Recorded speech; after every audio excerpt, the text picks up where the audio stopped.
Kamustahan mo? Okay na. Mayra? Oh.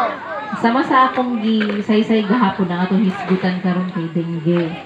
Nganong ako ni siyang gi-mention mga higala kay uso karon ang dengue. Ngano kay ting-ulan. Ang kaparat pag duty kaning dengue dili ka pareha sa una nga pag Burmans ra. Karon naanay mga kaso sa dengue bisag summer. So kinahanglan gid mahibaluta. Kaning dengue mga higala, ang cause ani virus. Ang dengue virus yun ang pangalan. Ug upat ni siya ka klase nga virus. Dengue virus 1, dengue virus 2, dengue virus 3, dengue virus 4. So unsa may implikasyon ni ini? Tungod kay upat siya ka klase nga virus, dili pwedeng ang usa ka pasyente ikaduha or ikatulo siya magdengue. Ang nakapait lang kay according sa libro sa studies, if utruhan tag dengue, ang ikaduha or ang ikatulo ni anak, mas delikado na. So, kaning dengue mga higala, kaning nga virus, gidala ni siya sa usa ka lamok, ang tawag kay Aedes aegypti. Kaning nga lamok mga higala paminaw, day biting ni. Kasi buti pasabot sa day biting. Mahilig siya mga gat, inig adlaw. Malimit lang yun nga mukagat siya o gabi. So usahay kita, diha na na magproteksyon kung gabi na dili. Makuha day na to ni siya kasagaran ng mga lamok, inig adlaw. So unsa may atong himuon, maningkamot nga dili ta mapaakan sa lamok. Unsa may paagi? Una, kuwaon nato ang mga breeding site sa lamok. So kanang mga bisan unsa nga mga tubig na dugay, bisan ka nang butangan sa plato, sa mga baso, ihuwad na. Bisan flower vase, pwede na siya nga breeding site sa lamok or bisan gamay nga tansan nga naay tubig. Kinahanglan ato ng limpyuhan. In short, kinahanglan ang atong palibot limpyo.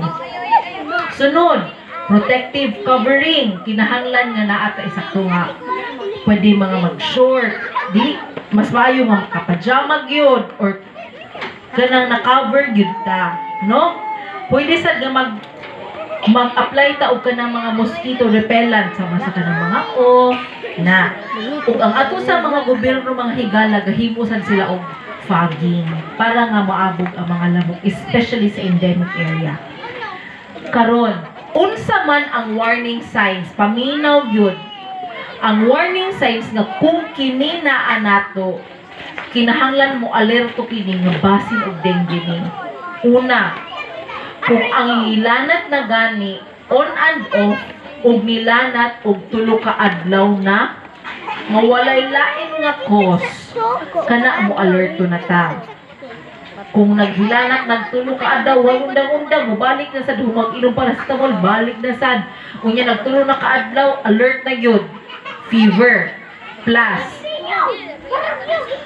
kung ang pasyente irritable, kung bata magsigighila, kung ang tigulang di mahimutang. Ikaduha, kung ang iyahang mga panghupong sa iyahang lawas, nahupong iyang tiil, nahupong ang iyahang namaga ang iyahang mata.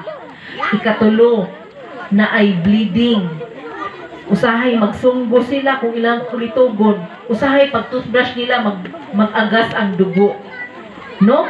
Sunod, unsa man, ikaupat, magsakit ang ilang tiyan. Bata, magsinakit ang tiyan. Mga hamtong magsakit ilang tiyan. Sunod, mudako ang ilahang right side diri sa upper right, ang tawag ani right upper quadrant. Mudako siya kung ikapon. Ngano naadiha ang atay. Mudako ang atay kung ang pasyente na ay dengue kay giatake man sa virus ang atay. So, kung kana siya mga higala, napay last, magsigi og suka. Ug ang pinakalas pa yun, muubos ang platelet ug musaka ang hematocrit. Trohon nako ha?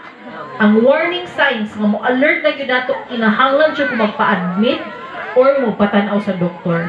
Kung hilantan ta, unya irritable, maghupong, sunod na ay bleeding, magsigi og suka, sigig suka, sakit ang tiyan, mahubag ang atay, umuubos ang platelet ug mutaas ang hematocrit sa CBC.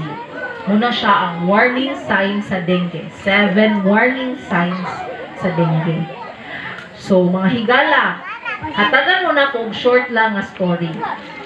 Katong nag-estudyante pa ko, na-assign ko og dako nga hospital sa public. Naay bata 4 years old nga gidala sa emergency room. Ang iyahang mamag papa, principal. Ang bata mga higala, 5 na kaadlaw gihilantan. Pero gipahilot bisan asa nga barangay hilot ugma sunod hilot lang kay naanad sila daw nga kung hilantan humagpahilot mawala ra. Nagsigig tudlo ang ginikanan mga higala ang bata na ara sa balay. Wala kaayo na obserbahan.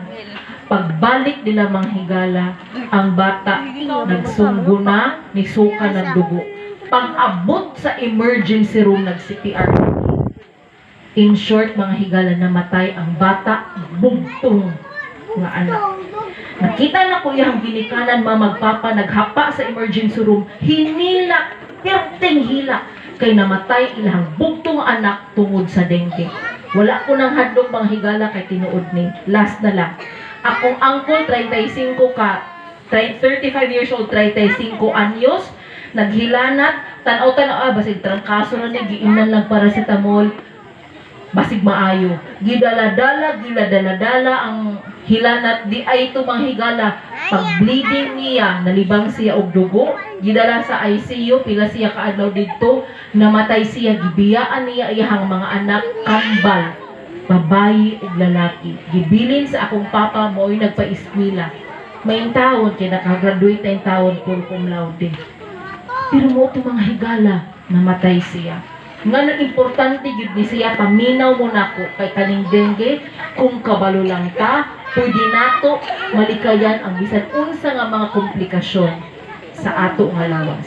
Mga higala kining atong kinabuhi, ang atong lawas, ang atong health, gasa ni si Ginoo sa ato. Ato ning ampingan sama sa pag-amping sa Ginoo sa ato nga tanan. Ang Dios magapanalangin.